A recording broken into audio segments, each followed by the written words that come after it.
7 de setembro de 1999. Há 177 anos, o Brasil declarava a sua independência. A data é comemorada, por alguns é criticada, mas continua funcionando como um marco de nosso processo histórico. Qual o verdadeiro significado, as circunstâncias e os personagens que envolveram 7 de setembro de 1822? E que país somos, depois de tanto tempo sob domínio da coroa portuguesa? Nosso entrevistado de hoje é o professor da Universidade de Brasília, José Flávio Saraiva. Professor, em primeiro lugar, como o processo de independência brasileiro influenciou o nosso desenvolvimento histórico, econômico, político, social e tudo mais? Influenciou, penso, sob dois ângulos. O primeiro, o fato de a independência não ter sido uma revolução. A independência do Brasil não ter sido uma transformação dramática e drástica da organização social e política. Ou seja, há muito de continuidade na história do Brasil independente que tem a ver com a história do Brasil colonial. Quero falar de duas características dessa fase, ou dessa história brasileira. O fato de a independência ter mantido o sistema de escravidão africana. Isso foi uma grande permanência que veio a marcar, certamente, o sistema social no Brasil, do qual somos herdeiros dessa grande tragédia e dessa grande presença do sistema escravista. A segunda questão tem a ver com o fato de nós fizemos uma independência com um rei português e governamos um século com um rei português e um filho de um rei português, Dom Pedro I e Dom Pedro II. Significa que também há muita continuidade na maneira de organização do Estado, na forma de administrar a coisa pública e, em certa medida, dos padrões da administração portuguesa que foram transferidos para o Brasil. Esses são os elementos de continuidade. Mas, é claro, dizer que a independência não foi ruptura ou não trouxe nenhuma transformação seria também minimizar a importância da independência. A independência, sim, é um marco político. A independência eleva o Brasil à categoria das nações modernas. A independência traz para a vida política brasileira a possibilidade da criação de instituições próprias. E nós temos várias instituições que são constituídas por uma maneira brasileira de conduzir a vida política. Professor, a gente poderia dizer que esse processo, toda a independência brasileira, começou em 1808 com a vinda da família real para o Brasil, expulsa que foi de Portugal, não é, por Napoleão? Sem nenhuma dúvida. Eu diria até que antes de 1808, quando o famoso Lord Beresford, que era o representante inglês em Portugal, empurra a rainha, a louca, Dona Maria e seu filho, o príncipe regente, para que saísse de Portugal para uma proteção portuguesa, para uma proteção britânica, contra a chamada invasão francesa, que vinha, porque a França estava bloqueando o comércio da Grã-Bretanha com o mundo. Portugal era uma brecha importante desse comércio. A transferência da família real é, portanto, o primeiro capítulo da independência brasileira. Isso é 1808. 1815 é um capítulo importantíssimo da independência brasileira. Dom João eleva o Brasil à condição de Reino Unido de Portugal e Algarves. Ali já era uma independência de fato. O Brasil deixava de ser colônia. Antes ainda, em 1810, o Brasil abriu as portas do comércio por um tratado especial com a Inglaterra, dando preferência comercial aos ingleses no comércio brasileiro, nos portos brasileiros, portanto, rompendo o que era o sistema colonial. E, em 1820, os portugueses, em uma revolução no Porto, uma revolução de corte liberal, para eles, para o Brasil de corte conservador, desejavam acirrar ainda mais o sistema colonial aqui. A independência, em certa medida, é o resultado dessas histórias ou dessas pressões.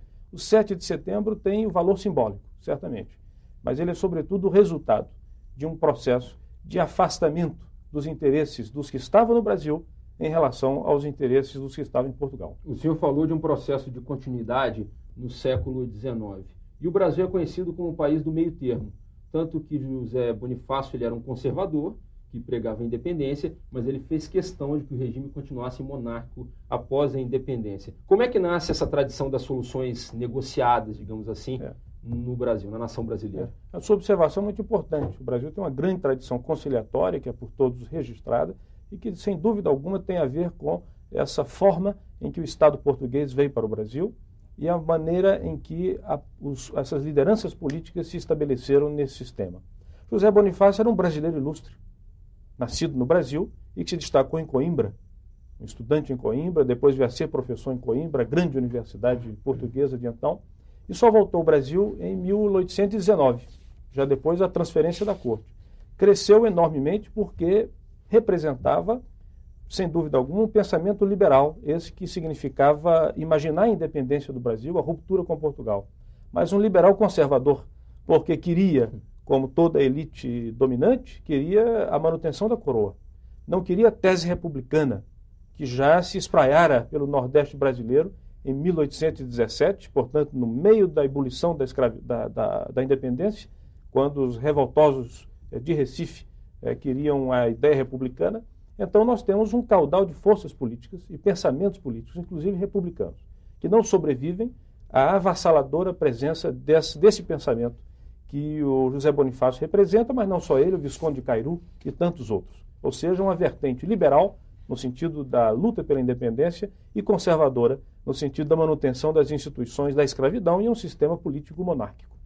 Professor, o senhor lembrava que em 1820 Portugal fazia uma revolução que, entre outras coisas, uma das intenções seria, vamos dizer, acirrar o regime colonialista, né? Quer dizer, traria consequências para o Brasil no sentido de nos caracterizar mais ainda como uma colônia.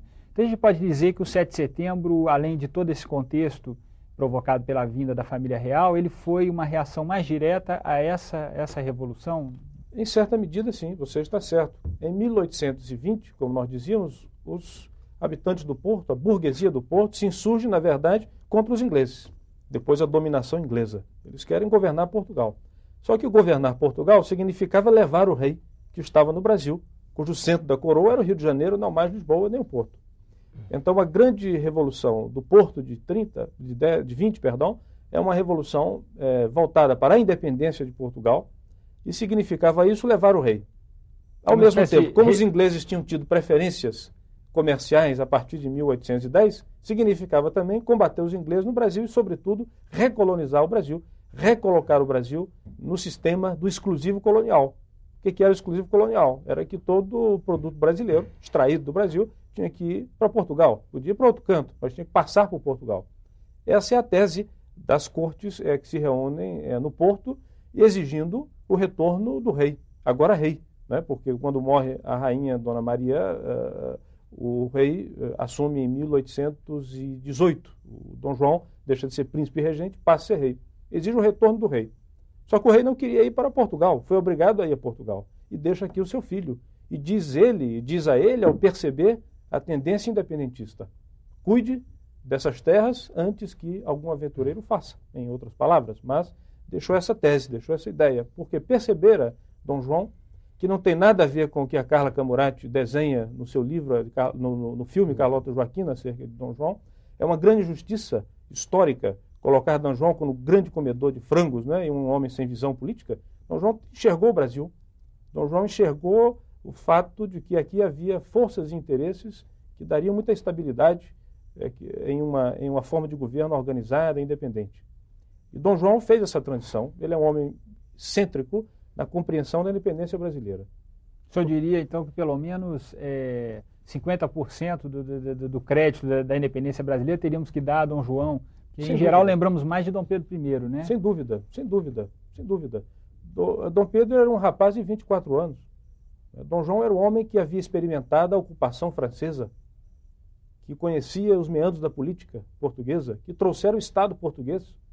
Foram 10 a 15 mil pessoas que, em 3 dias, em novembro de 1807, abarrotaram as caravelas para virem, no primeiro lugar, a Salvador, depois ao Rio de Janeiro, e trouxeram tudo, os arquivos, trouxeram toda a burocracia portuguesa, trouxeram o tesouro português. A corte foi transplantada para os trópicos. E quem fez isso? Foi Dom João. Ele enxergou isso, era príncipe regente, e aqui convenceu-se da tese independentista. Se não da tese independentista, mas de que havia forças políticas o suficiente para impulsionar o Brasil para ter um destino próprio. Professor, eu acho que isso é importante sublinhar no caso de Dom João. Foram mais de 300 anos sob domínio da coroa portuguesa. A partir de que momento histórico o Brasil identifica uma identidade nacional para que surja uma verdadeira nação? Isso, a sua questão é também de grande relevância, porque a independência, em certa medida, é uma construção de grupos políticos que estavam no Estado. A nação não existia. A nação é construída depois do Estado. E essa é uma característica que talvez permita entender parte das nossas dificuldades do presente. O Estado independente é formado antes da nação.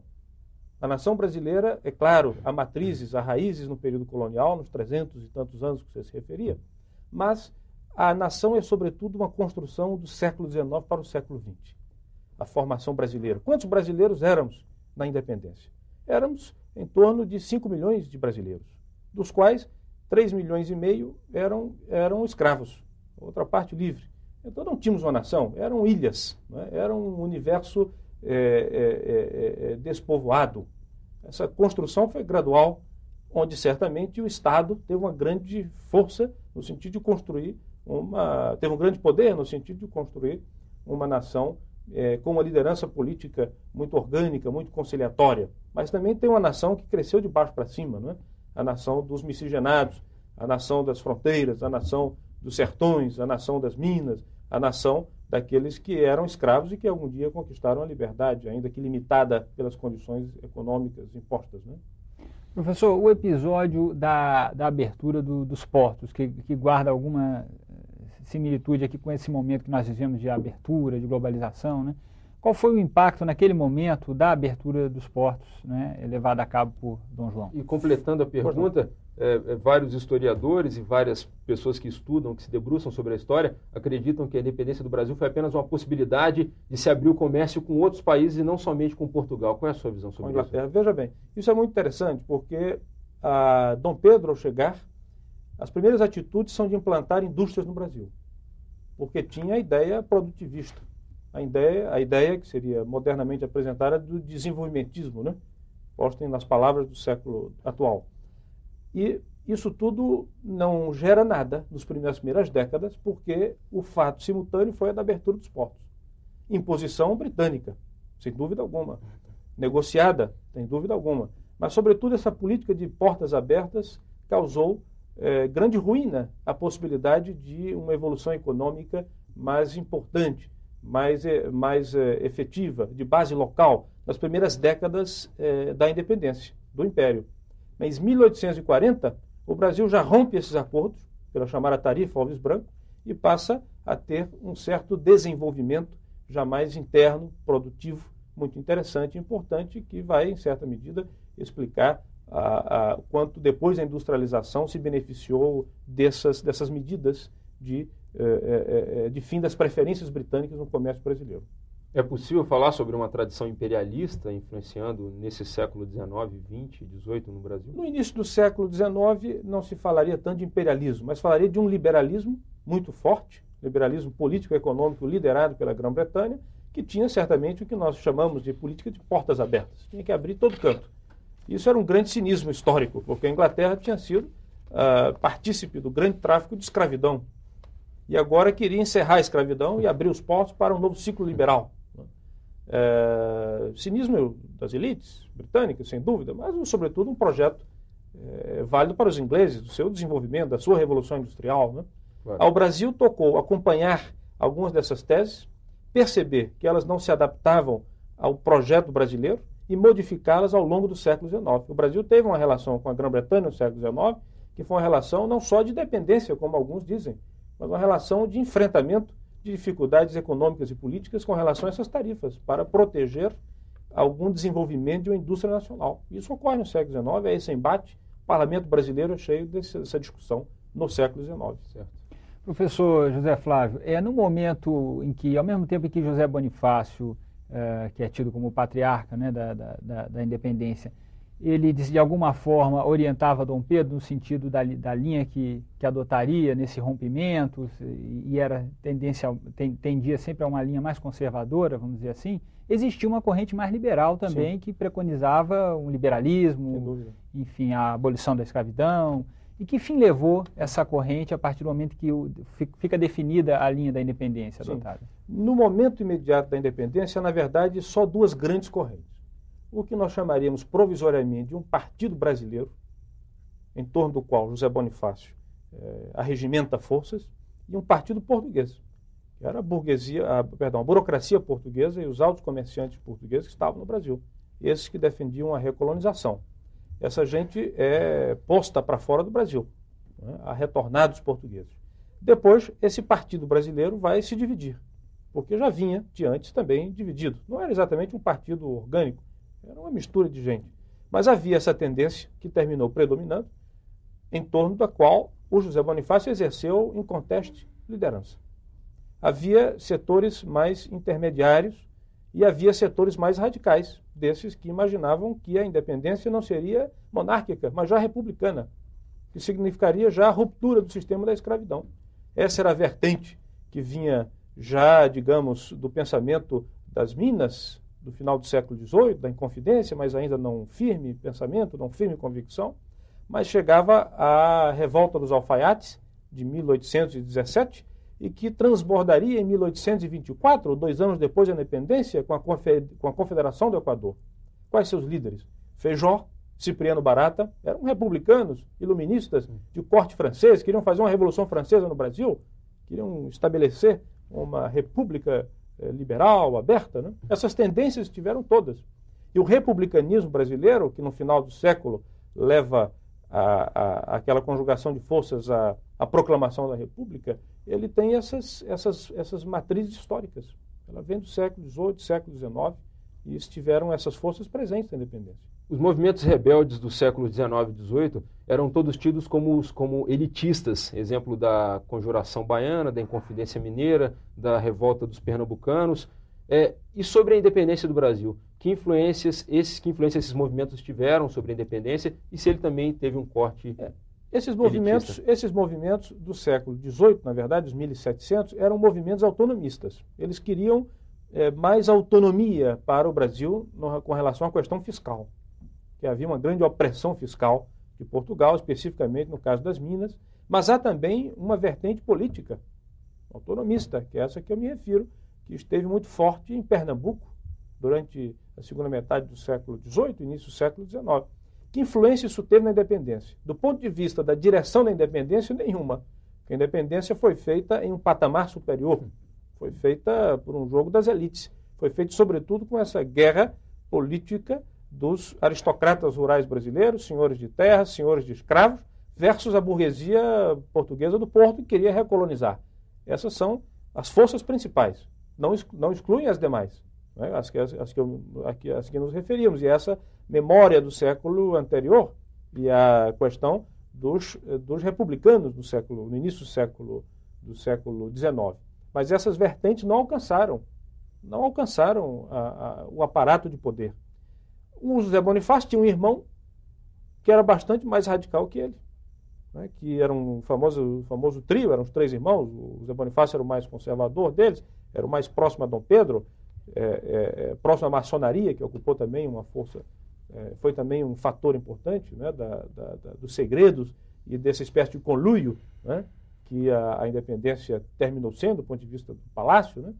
Agora, nenhuma dessas vertentes mais radicais, é isso que deve ser sublinhado, conseguiu qualquer capacidade de influência, né, no sistema político ao final do contexto da independência. Professor José Flávio, isso não seria um reflexo do próprio conservadorismo da economia, o atraso econômico do Brasil nesse sentido também, de também não dar vazão a esses movimentos mais liberais, mais, enfim, contestatórios da ordem? Sim, sem dúvida. No entanto, as coisas têm que ser postas no seu tempo, no seu lugar. Quando no Recife havia insurgência desses filósofos iluministas, desses jornalistas, uma espécie de incipiente classe média, eles eram também elite. Eles tinham também estudado na Europa, eles tinham lido Rousseau, eles conheciam as chamadas ideias libertárias francesas, que assim se chamavam então na época. No entanto, essa elite, evidentemente, não podia navegar sobre um contexto histórico-social, cujo processo produtivo era a escravidão, cuja base era a exportação monocultora, com alguma diversificação de produtos agrícolas, né? Então, no seu tempo, esses movimentos tiveram força, sem dúvida, tiveram força simbólica, no ponto de vista do republicanismo, mas eles, eu diria, não chegaram a permear o sistema político brasileiro com uma hipótese radical mais segura, ou mais firme, né, que viesse realmente a incomodar a maneira em que a independência brasileira foi feita. Eu diria o seguinte, que em 1817, portanto faltando 5 anos para a independência, quando ocorre a revolta dos alfaiates, que é talvez a primeira revolta social e política revolucionária, clara, com ideário político revolucionário no Recife, aquilo foi massacrado dramaticamente e, encerrado aquilo, ninguém imaginaria que 5 anos depois estaria o Brasil independente da maneira em que foi.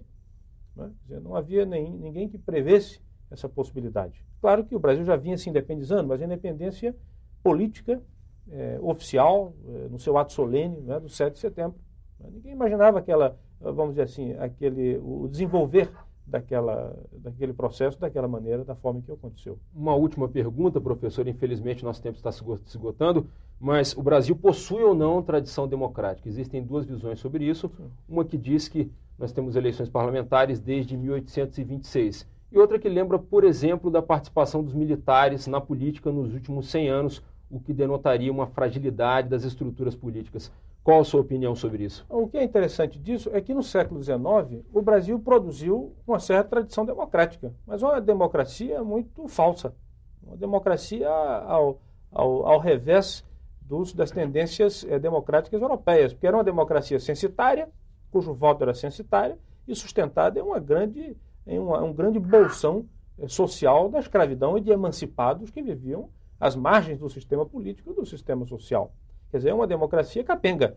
Então, buscar no século XIX o parlamentarismo brasileiro, que funcionou eficazmente dentro do espectro do que as elites desejavam, está muito bem. Agora, dizer que temos uma tradição democrática aprofundada no parlamentarismo do século XIX é forçar um pouco a história. Né? A presença dos militares na política foi uma presença redentorista. Os militares entraram para moralizar a política. No final do século XIX, os tenentes do século XX, são essas gerações que acharam que tinha uma espécie de desiderato, de obrigação de salvar a corrupção política. Essa linha que chega a 64, né? Essa reivindicação da moralização, que é uma tradição interessante, mas é uma tradição de corte intervencionista, portanto antidemocrática.